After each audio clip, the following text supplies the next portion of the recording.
Hey folks, I'm Chris and I'm your Commander Mechanic, here with another Let's Do a Brew. We've got some special guests on the channel today, so stay tuned. I'm joined by Emma and Scott from the BM cast. Emma, Scott, welcome to Let's Do a Brew. Hey, how's it going? How are you doing?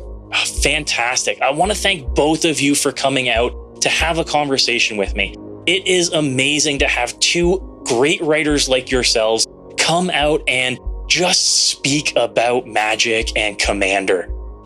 Now, the two of you are great writers for different platforms, but there's a very specific reason why I've got both of you on the show today. Why don't we talk a little bit about your writing backgrounds first before we get into why the pair of you are here doing a brew with me today? Okay, so I'll start. You might see me on Twitter as Emmmzyne, so I'm Emma Partlow. I write for TCG Player Infinite, and I mostly focus around the modern format. So when we look at budget, it's not just about having a budget deck, it's also about financial responsibility and independence. So what I tend to do is get a tier 1 established strategy, make it super budget, and then do an upgrade path so you can eventually upgrade it into the optimal version, let's say, allowing you to just, get familiar with the deck, you save some money, and it's just a sensible way of doing it. I'm focused on Modern at the moment. I would love to jump into Commander at some point, and with Commander Legends on the horizon, I might do that, to be honest. Fantastic. Scott? And hello, everybody. My name's Scott. I am a writer for Card Kingdom. I focus on budget content as well. And I have a bit more of a focus on Modern and Pioneer, with a sort of a dip into other formats like Standard and Historic on Arena, sometimes Pauper, that kind of thing. Starting to get into Commander as well, but that's more of a side project for now. And one of my main strategies when it comes to budget is generally trying to make the best deck that I can, which is slightly different to Emma's approach. Emma's normally, like she said, they take like an established archetype, try and make it affordable and build up from there. I tend to try and find the best possible deck for the price. So it doesn't necessarily have to be a final sort of established archetype and pull back. If that's what it is, then that's what it is. Right. But if it's something that's off the wall that can be possibly fully built on a low budget, then that's what I would tend to focus on a little more. Awesome. And I can see how that background and those skills translate into other formats really well. And one of the reasons why that's particularly relevant is that both of you write budget-minded content, and you've partnered up for the Budget Magic cast. Yes, we have merged into one big budget being. So the Budget Magic cast has been around for about 3 months now. We hit like episode 12, 13, so it's about just over 3 months. And yeah, we just talk about all the constructed formats on a budget. So we look at cards that have rotated. We look at what particular cards you can pick up cheap. So we recently did a series where we picked each color from Magic. Took $100 and just seeing what cards you can pick up for like Pioneer and Modern, for example. Just a good way just to build up that inventory on the cheap. And yeah, we just talk about budget all the time, and Scott does a rant for like a minute a week, which is also quite entertaining. It's essentially a platform for me to talk. Like, let's be honest, that's all it is. Me to talk and rant, and people actually listen.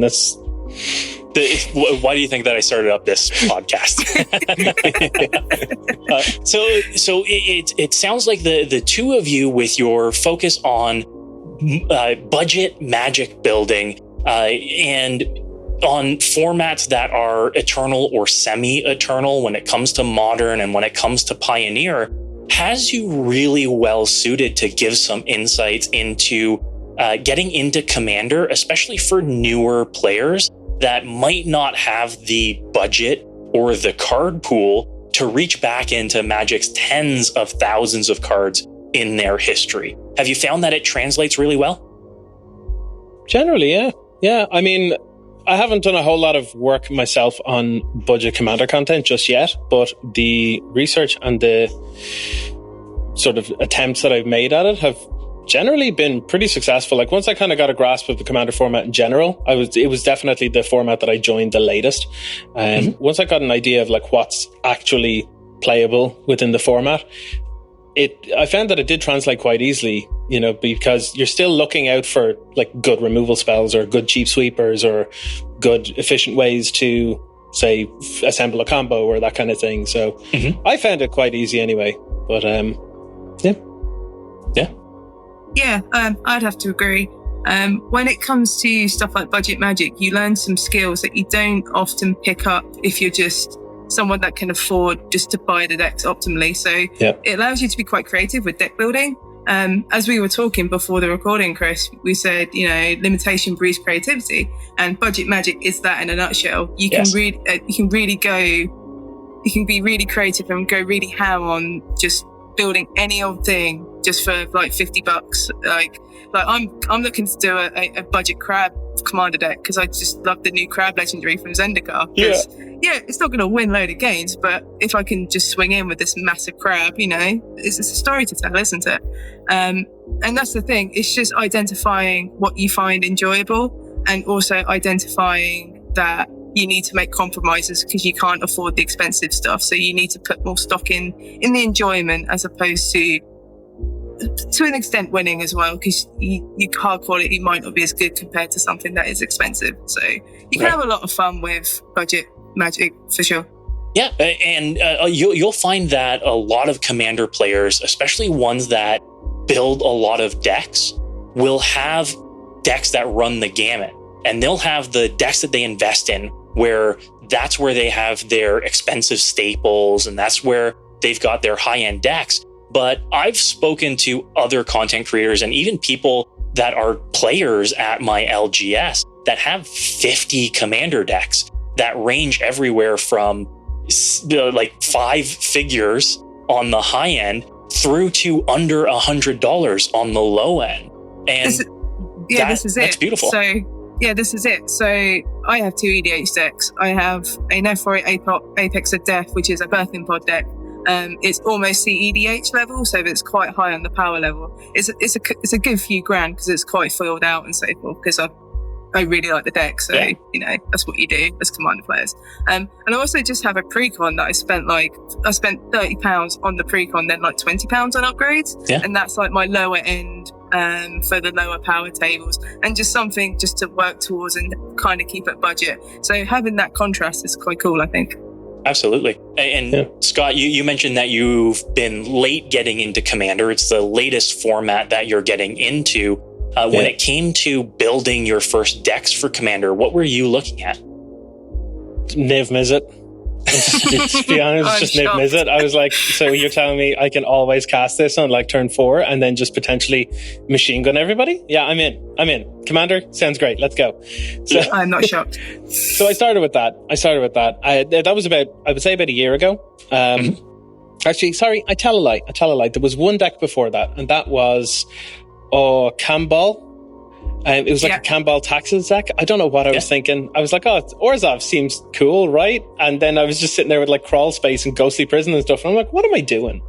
It obviously wasn't my kind of thing, you know, but you know, I learned. That was kind of once I sort of started to realize that like my identity is very heavily placed into Izzet, where you just throw random stuff at the wall and just hope it sticks and that kind of feeling, you know?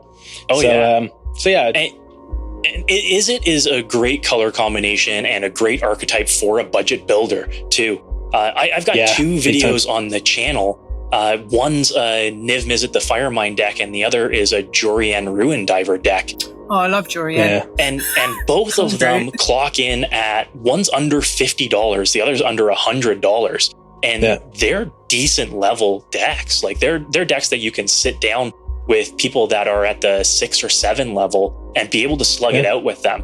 And that's spending less than $100. Another thing as well that I've learned from playing with budget decks and building budget decks is that you can really throw your opponents off because they're not quite prepared for what cards you're playing. So talking about, you know, how your like Jorian deck can beat the top tables, it's just because a lot of the top decks are equipped to deal with the other top decks. So if you just bring this sort of cheap budget sort of rogue office brew, most of the time you can win with it just because they don't have the tools to deal with it. And I think that's one big attraction to budget magic as well. Yeah. And there's the appeal of being able to tell a new player, you don't have to break the bank to get into this format. And being able to show off cool stuff in Commander is equally or more important than showing somebody that they can win with a budget deck. Doing something like with Niv Mizzet, being able to infinite combo with a Curiosity on Niv Mizzet, and on a deck that costs you $50 and beat people that spent hundreds and thousands of dollars on their deck. That is not only a story to tell, but that's a great way to get somebody into the format. Yeah, there is this misnomer with Magic that if you spend lots of money on Magic, it will immediately make you good. That is not the case. I'm just going to put it out there right now. That is not the case. I can attest to that one. Yeah, so it's quite nice when you see these cheap decks doing really, really well, because it's a testament to the player as well, because they're working with these limited resources and making the most out of it. Yeah. And I got to say, had I known sooner that Commander was the place where you could take like your Swarm Intelligences or your 1,000-Year Storms or whatever, and like people won't laugh at them, I would have joined this format way sooner. Yeah, no, you have 1,000-Year Storm hit the table and everybody's saying he's the threat. That's what Commander's all about. Yeah. Right? It's those cards that you don't get to see in the formats that you would normally write about. Modern and Pioneer, you don't see a lot of the stuff that does see a lot of play in EDH. I'm sure that something like an Omniscience doesn't make many of your articles or lists, but the amount of times that you can see it in EDH, it's basically the only format you get to see it played. Right? Yeah. So in regards to the budget Magic cast and budget building, there are some real hoops to jump through when it comes to budget building, because you are right on the cusp of MTG finance. One of the big boogeymans of the format here. And I'm sure that can make or break a lot of the articles you've been writing or a lot of the discussions that you've been having, because something that was budget a couple of weeks ago, today could be unmanageable for somebody to include in their deck. And I know that we've got an example in particular around the Brew that we're talking about, which we'll get when we talk about the Brew. But I want to bring up something that's relevant to both EDH and to Modern as a format, and that is the mill archetype. Okay. In particular, how that archetype is very swingy when it comes to cards that are printed for it, as well as the cost of those cards. Something like Brewvac out of Jumpstart makes for a big difference to the amount of people that want to play mill as an archetype. And when something like that is printed, because it can be used as a commander, it brings up a lot of the mill staples in price around it, which hurts budget building in general. I'm sure for Modern, the two of you are familiar with Glimpse the Unthinkable, which has a cost that's right up. Unthinkable, right? Yeah, it's on the realms of affordable. It's under $10 at the moment, but it's in the realms of affordable. But it can be quite expensive because you need 4 for Modern, whereas Commander you only need the 1. Right. However, with Zendikar Rising, there is some good placeholders that you can play instead of Glimpse of the Unthinkable. Like something like Ruin Crab and Hedgehog Crab is a great example. I don't expect them to be cheap in the future. Like Ruin Crab's already creeping up in price because it's been played in Modern Mill, which is now called 8 Crab. 8 Crab, I love it. It just runs all these crabs and it just mills everyone out because you have fetch lands and so forth.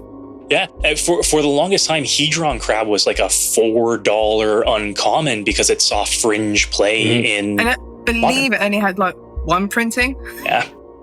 Which lends a lot to its price. Absolutely. And you find that as well, that new printings affect prices, but reprints affect prices quite heavily too. In your research, have you found something like double masters affect prices pretty significantly? I've said this a lot. I love double masters because it really helps make Modern really, really cheap. There's been so many cards printed that help the format. And Commander as well, because you've got stuff like Avenger's Zendikar, which is a green staple, which has often been quite expensive in the past, and now it's had like 3 or 4 reprints in the last few years. It's now quite cheap. And then you've got stuff like Kalia, the Vast as well, and Atraxa that have also seen reprints and double masters that really help have these really cool 3/4 color commanders much cheaper as well. But no, in general, double masters, I'm quite happy that it's made Modern more affordable to an extent, outside of stuff like fetch lands, which we'll get to next year when Modern Horizons comes out. Yeah. But yeah, I'm a big fan of the set because it's just propelled the price of these like chase commons and uncommons to an affordable rate, and that's what it should be. Everything should be affordable, really. But MTG Finance has another idea. So, yeah. Scott, do you feel the same way about double masters? Pretty much, yeah. The reason I laughed at the start there is because ever since Double Masters came out, Emma just won't shut up about it. Sorry. It is the best master set that's come out, I think. So, in every single episode of the podcast since its release, it has just spawned the stonks meme. You know, the guy that's like standing there looking at like the finance charts with the weird face, and he's like #stonks. Yeah, that. Just every single episode, like that's just been thrown in now for all because of Double Masters. But that aside, yeah, I basically feel the exact same. Generally speaking, I find that the most expensive cards are always the ones that see play across multiple formats. So like a perfect example there is Hedron Crab, because yes, it does see play in the likes of Modern for Mill or 8 Crab now, and it'll also show up in mill style decks in other formats as well, like Commander. And when it comes to finance, I have a pretty bold feeling on this, and a lot of people, particularly the finance people, they're my worst enemy. Not everybody sees eye to eye with my stance on the situation, but my opinion is that every single card ever printed in Magic should be $5 or less, because at its core, that's the whole reason why we do budget Magic stuff in the first place, is because it needs to be accessible for everybody. Everybody can play Magic. There are friends that I know that I have helped get into Magic because they thought that they couldn't afford it, because they were looking at like, Black Lotus is $10,000 and like, but even like, I know that's an extreme example, but like, that's what happens. People think that like, well, you need to dump all your spare money into this, and you don't. You can buy a Precon right off the shelf and play with friends in a Commander pod. You mightn't win every game, but you'll have a good time. You know, absolutely. One of the things that I do to get new players into the format is I've got 5 decks, one of every color, that are all less than $100. And if somebody has never played Commander before, I give them one of these decks and let them know you can scrape up your pennies and you can afford to get into Commander and play a deck that does something. Play a deck that's fun, that you can sit down with people. I've dragged people into this format by showing them things like a $50 Zada Hedron Grinder deck. Love that deck. Spicy. Right? Spicy. And the first time somebody attacks with goblins that are 25s trampling over their opponents is the moment you've got somebody hooked on the format. I can attest to that. I can attest to that. It's something I did in Modern. So I built like $3 $50 or £50, $50, whatever currency you work in, Modern decks for F&M level at my local game store.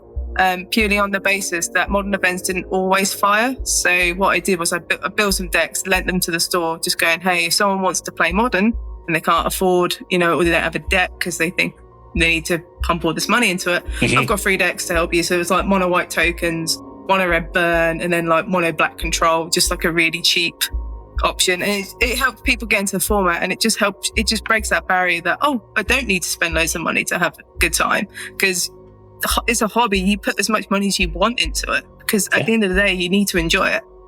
Yeah. And this is the kind of hobby where at first, to get into the format, you don't need to put a lot into it.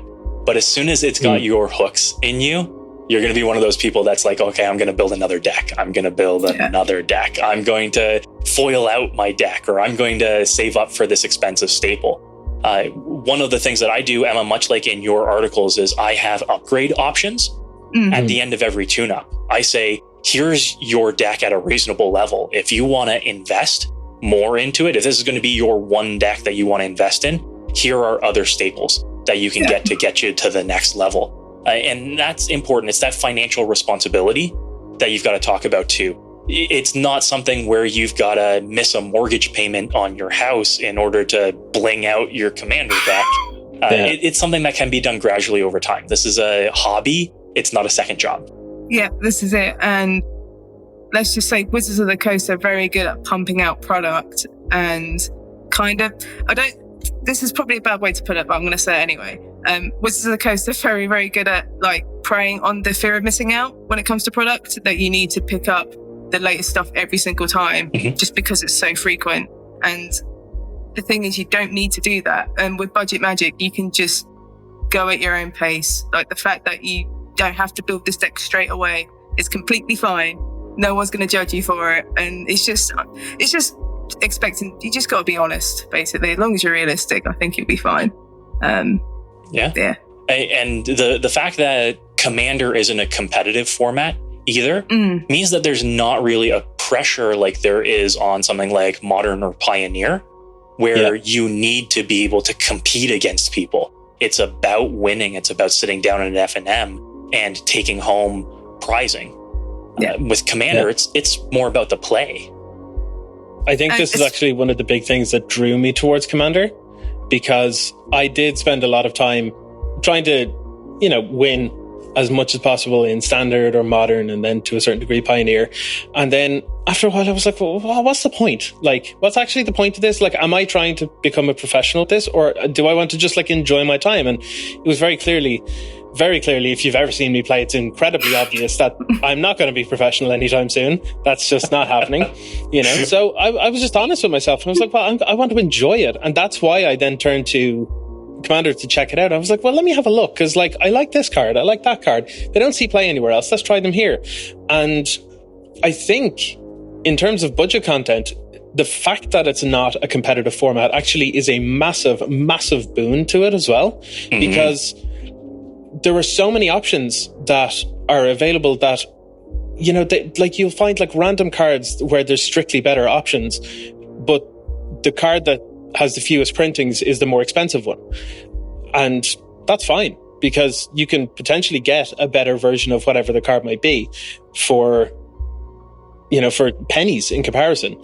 Like stuff like Anguished Unmaking is an example. You can just get an other end for like 10 cents, and it's like, it's close enough. Yeah. Like, one mana more without the life loss. Yeah. Right. That's a perfect point, is that something that is an EDH staple is going to have alternatives. You don't always have to get the best in slot unless you're going to do something like invest in a competitive EDH deck. If you want a power level 9 or 10 deck, sure, go get those OG duels, right? Shell out for all of the expensive tutors and all of the fast mana. But if you're sitting down and you're playing a game of Commander with the average person, you don't need anywhere near that. There are so many options. Yep. I have to agree. And the Commander card pool is so ridiculously big. Like, there is something for everyone, and there is alternatives for all these powerful cards. Yeah. It's just having the willpower to find it out for yourself, which can be a struggle for some players. That's actually a good point. There is something that I did with a couple of friends. We all sat down and said, let's go on to MTG Goldfish. And MTG Goldfish, generally speaking, they tend to be a little bit slightly higher with their prices, because they tend to get like an aggregate of the actual pricings themselves generally. And we use that to say, okay, so $25 according to MTG Goldfish, that is the limit of the cost of a Commander deck that we can build now. Let's build one each. So a friend of mine built, it was Shirhei? Is that the name of it? Shirhei? The little Aristocrats Reanimator? Yeah. Mono black? Chizo's... Chizo. Yeah, Shirei Shizo's caretaker keeper or something. Caretaker? Yes, caretaker or something like that, isn't it? Yeah. And I built Gadwick. And another friend built Sir Conrad the Grim. And we just, like, I gotta be honest, like, they were terrible decks. They were really, really bad. They could only win against each other.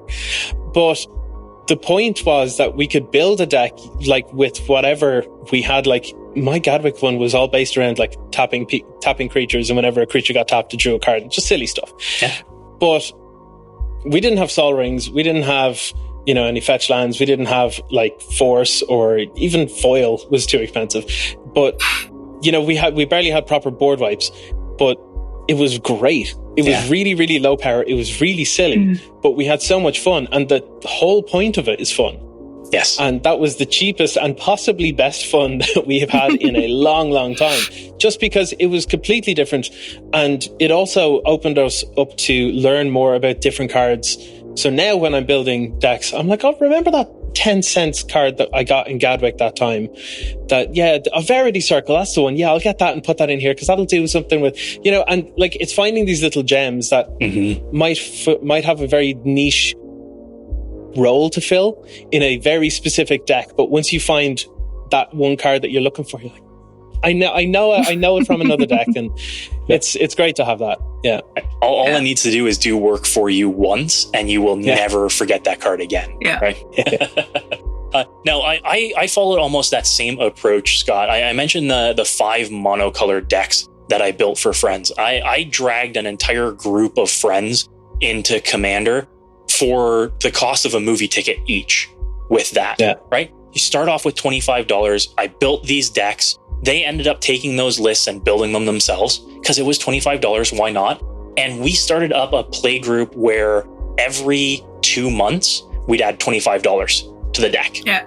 Nice. And we'd grow it and we'd build it. And over the span of, I think it's 3 years that we've been going now, these decks are starting to get some real teeth to them. And it's fun. This is a group that I get together with maybe once every couple of months.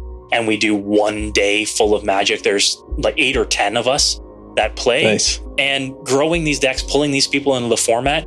Again, this is hours of fun and entertainment that you get for the cost of a movie ticket every couple of weeks. Right? Yeah. Sounds good. So we've talked a little bit about the Budget Magic cast and Budget Magic. The thing that we do here on the channel, the reason why it's called Let's Do a Brew, is that we build a deck together. And we want to be talking about one of the newest cards out of Zendikar Rising. It is Orah, Skyclave Hierophant. And that name, Orah, makes me think of JoJo's Bizarre Adventures, Orah. But it's a very interesting Orzhov commander. I'm going to have a picture of it down here in the final edit. But it is a Cleric tribal commander, which is something that we haven't really seen before and really haven't had in the past. I think that currently, when it comes to Cleric tribal, Athreos is typically used as a placeholder commander, which for a long time was over $25 or $30 until it saw a reprint a few times recently, just in the past year, in mystery boosters and in a few other supplemental products. But now we've got a real Cleric to head up a Cleric tribal deck. Yeah, it looks exciting. I'm a big fan of the Orzhov pairing in Commander, just because you have some great answers. So you have like excellent board wipes, you have excellent removal, you have all these sort of death and taxes like effects. So you can essentially build a really good pile of Orzhov cards, and a lot of the good creatures happen to be Clerics in black and white. So you can really build this like really thematic deck, I think. Yeah. Scott, what drew you to Orah? Graveyard Shenanigans. Like, I'm a simple man. I see some Graveyard Shenanigans, I'm on board. It doesn't matter what color it is. Absolutely. And Orah does great Graveyard Shenanigans. Orah is almost like the Soul Shift mechanic out of Kamigawa block, in that when something dies, you can return something with a lesser converted mana cost, or when a cleric dies, you can return a cleric of a lesser converted mana cost, except with Soul Shift, it was to your hand. With Orah, it's to the battlefield, which just screams value to me. It pulls us in a lot of different directions. Scott, you immediately went Graveyard Shenanigans. Emma, you're going more the Death and Taxes draining route. I love Cleric Tribal for this, of course, because Orah works with clerics, but the Graveyard Shenanigans to get extra value. I am a value player when it comes to Commander.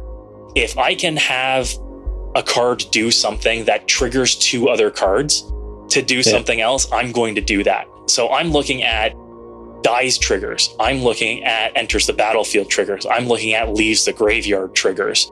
Those are the big ones that are going to really do work here.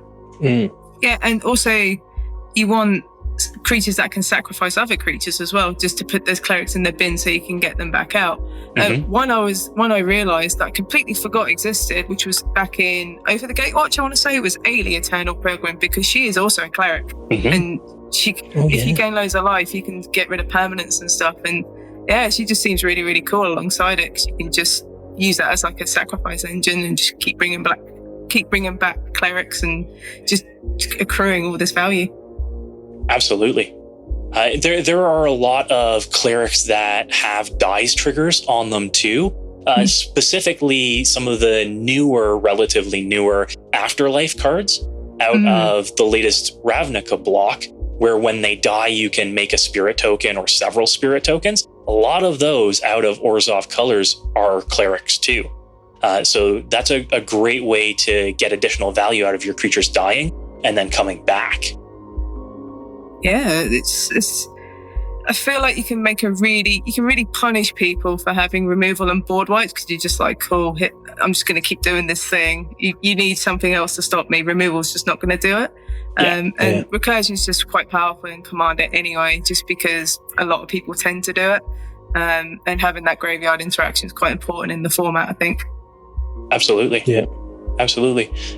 Now, Scott, in regards to Graveyard Shenanigans, there's, I think, 2 aspects to that. There's the enter the graveyard Shenanigans, and there's the leave the graveyard Shenanigans. Which do you lean more towards? Are you more of a Grave Pact man, or are you more of a like a Bloodghast leave the graveyard kind of guy?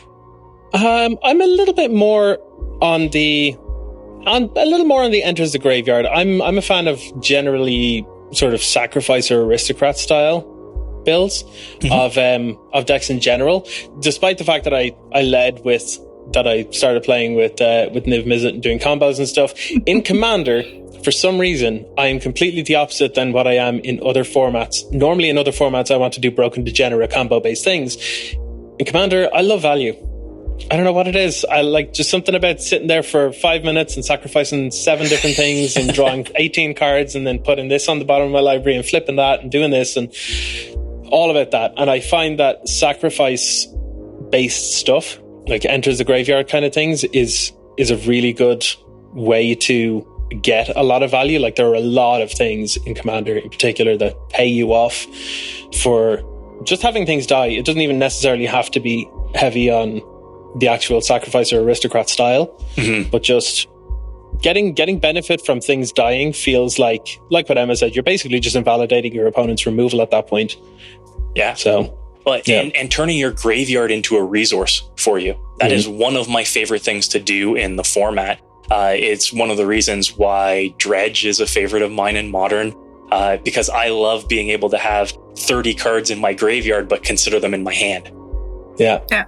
Right. I think that's why, because Scott and I play Modern, so we kind of get that the graveyard is an extension of what we're looking to do. So when it comes to Commander, we're like, oh yeah, just throw all this stuff in your graveyard and just do this, and you're good to go. Yeah, it's why I'm a Golgari man myself. That's the color pairing that I identify with, because the more I can get into my yard, the more I have access to. Nefroy plays a lot like that as well, and it's just it's beautiful. Exactly. Now, in this deck, we really do want to be using our graveyard as a resource. because when a cleric dies, we want to return another cleric from our yard, which means we need to fill up our yard quite a bit. And we can do that by doing it the honest way, casting creatures, sacrificing them, and getting to the graveyard. Or you can shortcut and get things like self-mill running, where you can start putting stuff into your yard to pull back out with Orah's ability and with all of the other great black and white stuff that pulls things from the yard. One of my favorites for this is out of Emma's favorite set, Double Masters, the recently reprinted Mesmeric Orb. That is a favorite of mine, and for the longest time was north of $20, but finally saw a reprint, and now it's $2. And it is one of my favorite ways to fill up a graveyard, and one of my favorite ways to tick off your opponent a little bit, because nobody likes having those great stuff milled from the top of their library. No, one I like to do, so instead of just using self-mill, I love using reanimate spells, not necessarily stuff like Reanimate or Entomb. I'm a big fan of Buried Alive. Yes. I think that's absolutely a really good option in this deck, because it just allows you to cherry pick the free clerics you want to get back, and you can just throw them in your bin. Just like, you don't have to worry about this. I'm just casting Bury Alive, ignore me, and then you can just bring them back at some point. It's a star in Nephroi, in my Nephroi deck, and I just find it really versatile, because it just allows you to get these silver bullets, bring them back, sack them, and they're constantly in your graveyard, so you can always bring them back. So are you talking about making like a Buried Alive that's like fair and for value? Because if so, yeah, I'm into this. This is not like turn 2 Buried Alive, because we don't have the budget for that. We're gonna play it on like turn 3, turn 4. But I still think it's quite good, just because it allows you to get like your 3 best clerics into the bin, and then you can just be like, here's my commander. Oh look, Right. If we're playing into your wheelhouse with budget in this build, then we don't exactly have the room for Entomb Reanimate in something like this, but a Buried Alive is essentially a 3-card tutor. And when you're building on a budget, tutors are few and far between. We know that they're some of the most expensive cards that you can include in your decks because they are so versatile, especially the ones that are in black and white. The Enlightened tutors, the Idyllic tutors, the Demonic tutors, they're prohibitive. They're the cost of many of these decks on their own. So getting the ability to tutor for anything into your yard, absolutely invaluable in a deck like this. Now, I see this deck playing a little bit like Sir Conrad deck does, in that you want things in your yard, you want things to come out of your yard, and you want mill strategies. And that's something that Sir Conrad has on one body. Might not be a cleric, but is basically everything that we want and checks all of those boxes for us on one card. I think that he'd be a pretty decent include. Oh yeah, Sir Conrad's great. I think it's a really good commander, to be honest, in a different deck. I think it's a really, really good commander, and it just seems quite powerful. I've not played with it, but when Throne of Eldraine came out, I did the early access event, and I played with Sir Conrad Unlimited, and it just seemed really, really powerful just for that effect. On an uncommon, just felt quite powerful. Absolutely. A big-bodied uncommon with relevant abilities is fantastic. And when you're building on a budget, looking at an uncommon like that does everything that you want, that's less than $1, I mean, those kind of things are great includes. Yeah. All right. One of the other cards that pops into my mind, and I know that the two of you have a few cards in particular that you'd include in a build like this, but from my end, if you've got creatures coming to the yard and coming out of your yard, I love Desecrated Tomb in a deck like this, because when you've got clerics coming out of your yard, they're making another body for you in that bat token whenever a creature leaves your graveyard. The other upside of that is that it is anti-graveyard hate too, because the last thing that you want is to stock up your graveyard full of clerics and then have somebody Bojuka Bog you or drop a Rest in Peace, and suddenly your graveyard strategy's over. If you've got something like Desecrated Tomb in play, then you're losing those cards out of your yard, sure, but maybe you're making 5 or 6 1/1 flyers. Yeah, Yeah, it's another good way to just have a second option, like an alternative win condition. Just like, yeah, you got rid of my bin. Here's some bats. Enjoy. Have fun. Yeah. Exactly. Deal with this. Yeah, for sure. Yeah, because I would never normally run a deck that's very, very heavily into graveyard without having some sort of backup of some sort, you know? So yeah, something like that would be pretty cool. I am a rule of 3 man myself, and that is your deck should always have 3 routes to victory, right? One is your primary route that includes your commander. The second is a backup, something that isn't combat based, ideally. And the third is a combo win. Though those are usually my 3 tenets of deck building when you're leaning on your win cons. Yeah, I can see that. That makes a lot of sense to me. Yeah, I like that. I like that concept a lot. And in this in particular, Emma, you mentioned the kind of taxing, draining Orzhov when we started discussing this. And one of the best mechanics for Commander is the extort mechanic. Yeah. Because it was back before they realized that they needed to scale mechanics for multiplayer formats. So it is essentially add black or white to any spell you cast, and you're pinging each of your opponents for 1 and gaining 3 life. That's a great way to start resetting that clock and to start outpacing your opponents. I think that that's a viable option for alternatives for us in this deck. Yeah, absolutely. Especially when with black-white, it tends to lend into life gain anyway, and using your life as a resource. So it's not budget, but stuff like Anguish on Macon is a really good example, where you're paying life to do something. Another good budget alternative if you're looking to sacrifice and deal with threats. Final Payment's a good one, which is from Guilds of Ravnica, I want to say. So it's an Orzhov instant. You can either pay 5 life or sacrifice a creature, and you destroy target creature or enchantment. And that lends quite well to the whole life resource management. And if you're just extorting with like a blind obedience, for example, you're going to get so much life. And you can run something like, I know it's a kind of off theme with the whole Cleric thing, but you could just run like a Felidar Sovereign as just as a get out of jail free card, just as a way to go, oh look, I'll win the game. Oops. Yeah. Oops, I won the game. Yeah. But on the extort route, there is a Cleric, Pitiless Pontiff, Ooh, yes. which fits perfectly in this, which gives all of your creatures extort. And that's a great way to play into 2 of our themes. Not only is it a Cleric, but it is an extort engine too. Yes. And then you have, also, I didn't know, I'm just looking at our little list that we've done. You've got Veto as well from the latest core set, which can manifest that life total even higher. And it's just go off on one with life gain, which just seems a really cool sub theme for what we're looking to do. Right. It leans into black and white's color themes, without a doubt. Now, Scott, so you've got some recommendations from your end for inclusions here too. Not just for the graveyard shenanigans, but if we want to lean into Cleric Tribal, what do you think fits into the deck? Well, Cleric Tribal, I have a couple of things here. Let me take a quick look. There are quite a few actually. Just good. They're good creatures for just, they'll enter the battlefield. They'll do something.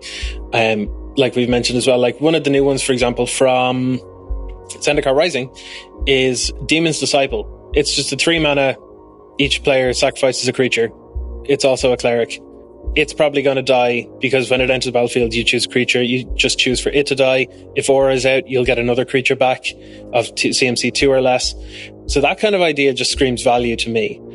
And absolutely.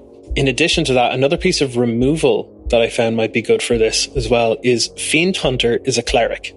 Mm-hmm. And if we're running along a sacrifice kind of strategy, if we have any sack outlets, we can at instant speed sacrifice it with the enter the battlefield trigger and permanently exile whatever we're looking to target with Fiend Hunter, which will then die, trigger another cleric to come back. So yeah, I'm starting to see this come together in terms of the value engine. Exactly. I'm going to build this as soon as we're finished this episode. Now there are a few staple types of cards that you want in most commander decks, and those are ramp cards, card draw, removal, board wipes. You want to make sure that you've got some of that in each of your decks. But when you're building on a budget, you really can't look at some of the staple options in the format. You can't be looking at Necropotence as a card draw engine because it's just not feasible on a budget. Are there some options in your mind that work best on a budget for some of these? I know black and white isn't great on ramp, but if you're building on a budget, there are potentially some options. Yeah, so the first thing that comes to mind is Orzhov Signet and the Orzhov Talisman, which is just escaped my mind, but that's really, really good as well. That's the one. That's really good as well. Trying to think what else you can run, because white is really terrible at ramping, and black you're meant to get rid of everything to make more value. So my mind's just gone blank for a moment. Give me a sec. No problem. It really is difficult when you're building on a budget to find things that fit those niches. And especially when the best white ramp spell is like $30 and that's a Smothering Tithe. Yeah, exactly. And as on theme as it would be to include a Smothering Tithe in here, it just doesn't make sense for the budget. One of my favorite options as a ramp option, a budget ramp option, is Everflowing Chalice. Yes. Because it scales as the game goes on further. You can cast it for 0 mana with a 2 mana kicker, or 4 mana or 6 mana to continue you up that ramp train. I also really like things like Cold Steel Heart or Marble Diamond or Charcoal Diamond. They're great replacements on a budget for something like an Arcane Signet that you would normally be using. Yes. Even on a budget, I want to stick to one of my tenets here, and I'm going to look directly at the audience here. Don't play mana rocks that cost more than 3. There are more than enough options at 2 mana for your mana rocks. Yeah. Definitely agree there. Absolutely. If we're not too heavily pipped, as in like if we don't have too many black or white pips, you can even just run like other budget options like Prismatic Lens. There's 2 mana taps for colorless, or you can pay 1 and tap it to add mana of any color. So it's a little bit of fixing as well. Yeah, Star Compass is a good one. It comes in tapped, but I think it's good.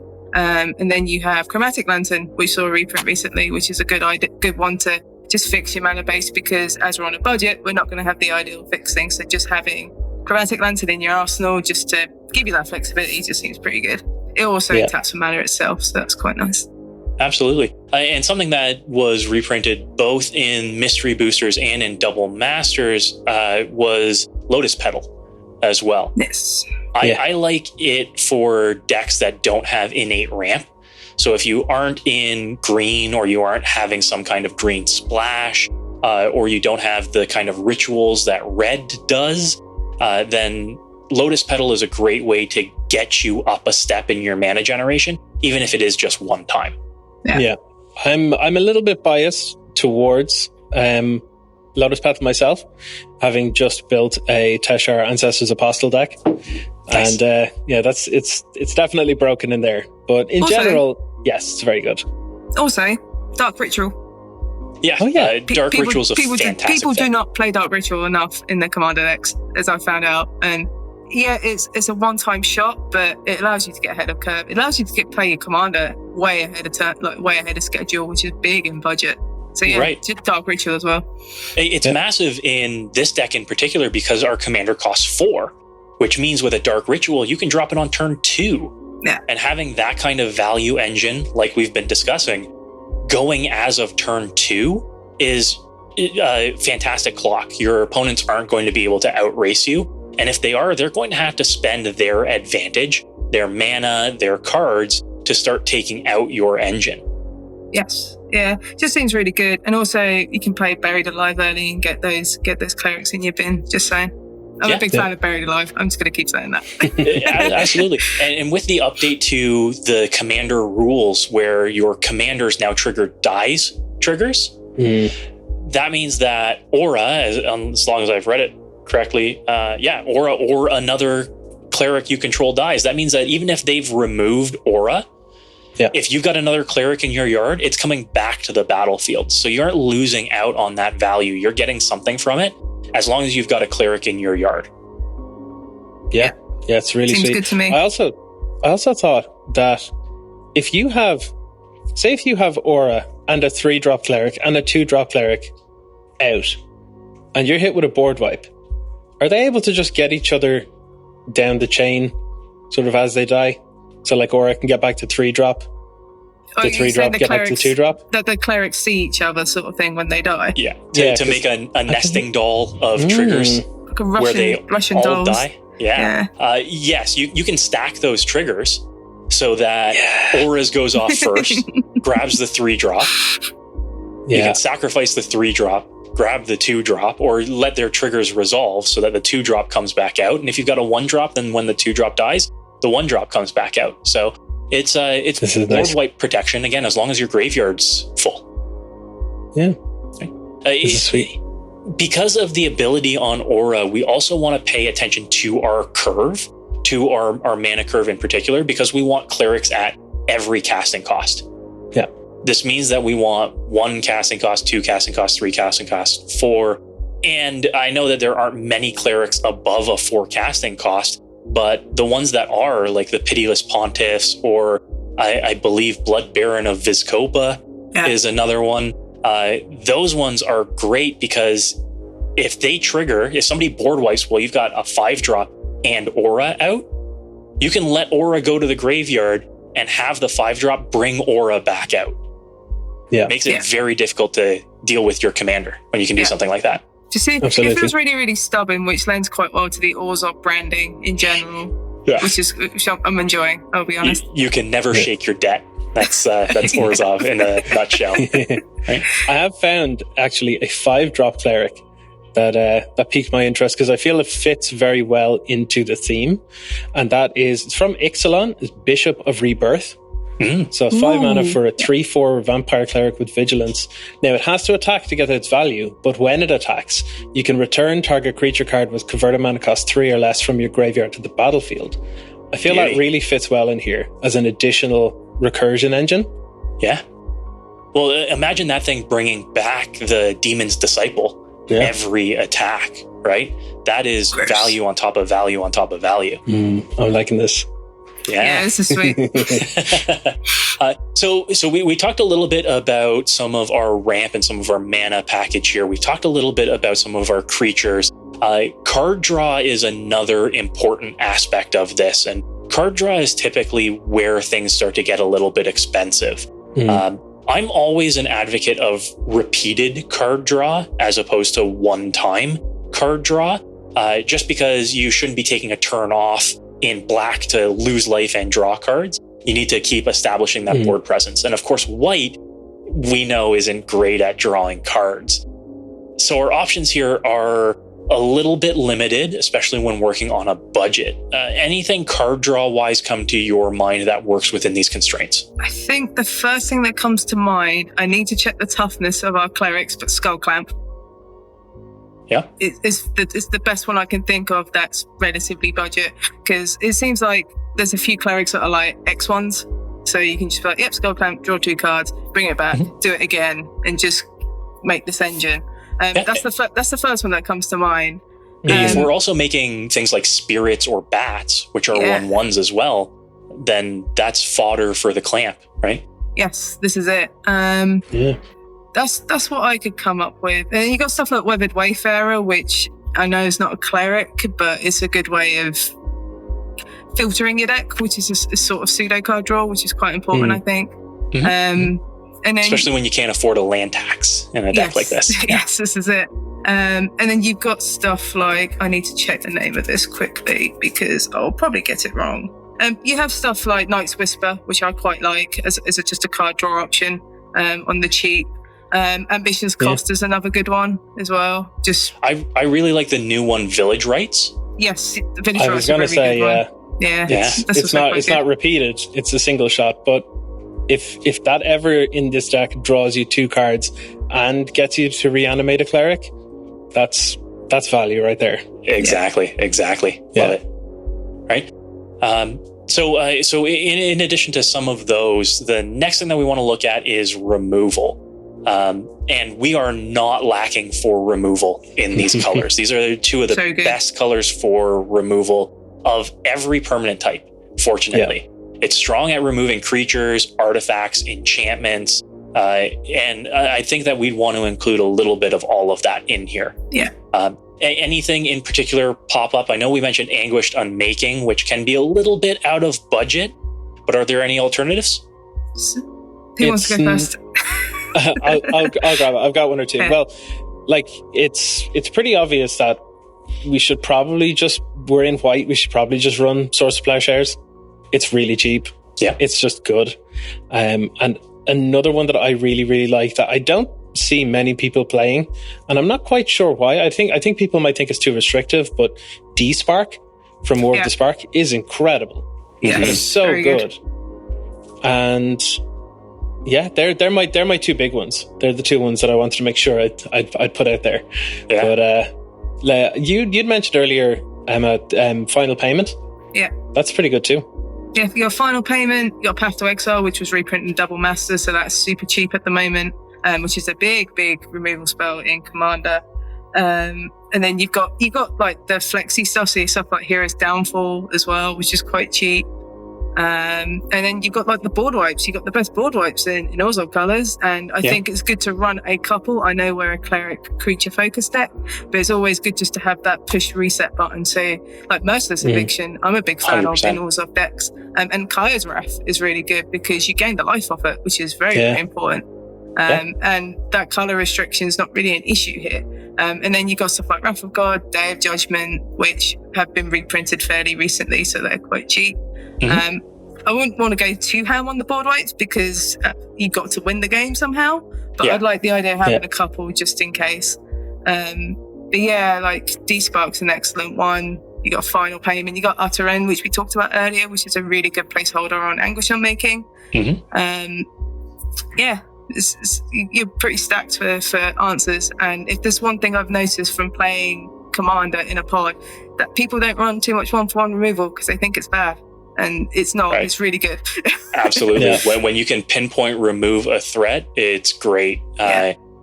Run versatile removal is one of my recommendations. And in this regard, Mortify is an excellent option because it can get an enchantment or a creature. And then classics like Disenchant as well. Getting an artifact or enchantment. We know that everybody loves playing their big splashy artifacts and enchantments in this format, and being able to spend 2 mana at instant speed and get rid of that is a great advantage, especially when somebody spent something like 5 or 7 mana on an artifact or enchantment and you're spending 2 to get rid of it. Yeah, absolutely. Okay. I think on the flexibility side as well, it is worth pointing out that I would make the argument that Path to Exile is potentially the best white ramp in Commander. Yeah, agreed. Path to Token or something. That's 1 mana rampant growth right there. The amount of times I've self-buffed just to get the right basic out of my deck. It's been quite a lot. There's no shame. And when you're starved for ramp options in white and in these colors, desperation makes strange bedfellows. Right? The one card that I don't think that we've talked about yet, and I saved this for last in particular because it is right in your wheelhouse, is Edgewalker. Yes. Edgewalker is the pseudo-cleric lord.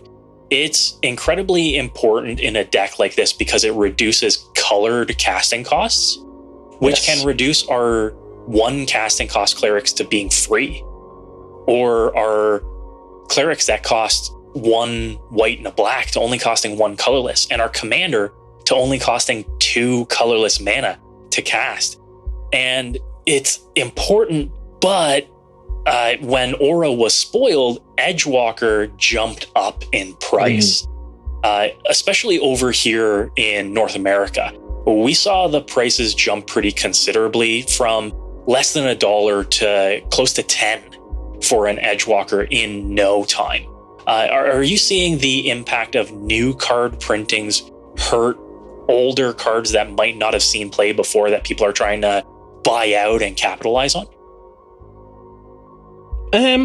Sort of. It's a weird one because we were talking about this just before the show. The market here in Europe compared to over in the US is very, very different. For example, I just sent yourself, Chris, the link for Edgewalker on Card Market here, and you can get one that's, light played in English for under 50 cents. Wow. Which is crazy. Yeah. Absolutely crazy. And it never actually spiked that high. It did see a little bit of a bump, but generally speaking, the curves tend to be a smoother gradient over here when it comes to price hikes in general. But that's very, very beneficial for us, because when we see people over in the US going, "Oh, buy out this card," we're like, I'll pick up one or two in a week or two. It's no big deal. It's fine. Yeah. And we'll get to it eventually. But it's got to kind of suck over there though, to see stuff like that, like Edgewalker, but yeah, it makes it great if you're looking to build yourself a budget deck and you can get, some of these staples that some people are saying, "Oh, I should have bought before the spike." But being able to include something that wouldn't be budget for everybody, but is budget for you, great advantage. I'm envious, and if it weren't for shipping costs, I'd start ordering from overseas on this stuff. I would say in the budget, it's probably worth it for this card because it's very, very high impact. And I know we were talking earlier about the lack of affordable tutors, but you could run something like it's 3 converted mana costs. You could run something like Dimir Machinations, the transmute card, and just use that to go and fetch it. Like that counts as like another copy of it, and you can get another 3-drop, maybe Sacrifice Outlet or removal spell. Like you can get your Mortify or something like that. Might be worth putting in to ensure that we can get a powerful piece like Edgewalker into the deck, maybe. Also, going back to Edgewalker, not to mention we're getting a D&D Forgotten Realms mashover set next summer, which is going to have a load of clerics in it, and it's going to these typings are going to be so important come around the summer, just for standard and other formats, but commander as well. So something like Edgewalker is probably not a bad card just to pick up in case you want to build that cleric deck or want to improve on this deck when the D&D set comes out, because there will likely be another cleric lord in our future at some point as well, and having access to 2 just seems pretty good. Emma, you had to just throw in the stonks even in this episode. I'm just saying, all I'm saying is if you build this deck, it's going to get better in like a year or so, just because of the D&D set. It's another way to look at it. So just for everybody in North America that's watching, when Edgewalker continues to spike, let's all blame Emma. You can tweet her and she will take responsibility for the MTG stonks. Hey, can't say I didn't warn you. All right. So it looks like we've got a nice shell for a deck. Scott, I know that we've really piqued your interest in it. I'd love to see if you end up putting it together as well. But before we take a look at the final deck list, did you want to let everybody know how we can find the 2 of you? Emma, would you like to start? Yeah, sure. So my articles for TCG Player go up every Tuesday. It's normally first thing in the morning on American time. You can read them about Modern, and I'm looking to do some Commander content next month, so keep an eye out for that. And with the BMcast, we go live every Thursday is our episodes that go up Thursday afternoon on UK time, which equates to like Thursday morning in the US. If you want some budget stonks and just to hear Scott rambling for 40 minutes, please subscribe. Okay. And your Twitter? Oh, my Twitter is Emmmzyne, so that's EMMMZYNE. I talk a lot about budget magic. I talk a lot about video games as well, especially Hades at the moment, because Hades is great. But yeah, that's where you can find me. Yeah, and you talk about crabs. Too. Yes, because crabs are great, because there's a crab legendary now, and I have to build it at some point. And Scott, how can we find you? You can probably hear me before you can find me. My articles go up on Card Kingdom, same as Emma, every Tuesday morning. And I talk I talk crap there. I mean, I talk pretty much what I've been talking about here. I've actually been very good today. I've tried to like, it's unusual having to share with 2 other voices. So I've tried to rein it back a little bit. But if you want to hear me ranting, you'll find that on the BM cast, as Emma said there, every Thursday. And my Twitter, you usually find me complaining about something up there, complaining about something or talking about. I've been getting into a lot of talking about like older games, like getting back into playing older games. There's a niche PlayStation 1 game called Front Mission 3. Literally no one else has ever heard of it or played it. Yes, I have. It's so amazing. Good. So good.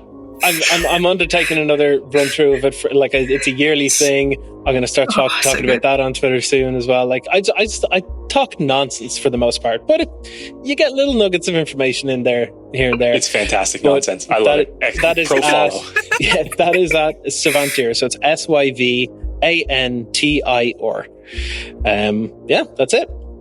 Amazing. Well, once again, thank you both for coming out and talking with me. I encourage everybody to check out the BM cast.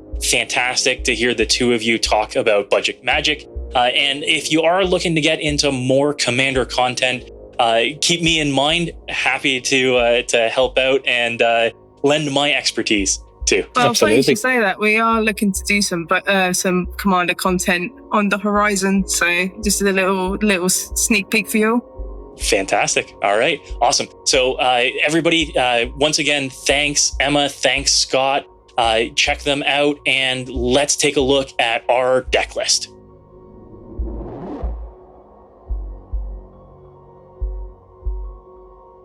All right, folks, and here's our list. And trust me, it is a spicy one. For a budget list, we've come in just under the $100 mark. And really, we've paid attention to everything that makes up the tenets of a good deck. We've got ramp, we've got removal, we've got card draw, and most importantly, we've got multiple routes to victory. This is a creature-heavy deck because of the nature of our commander, but it is a good tribal deck with good tribal synergies. We've got multiple ways to kill our opponents, multiple ways to get an advantage, and really, for $100, this is a great deck that can serve as a great intro to the format for anyone. Really looking forward to seeing if I'm going to build it or if anyone else is.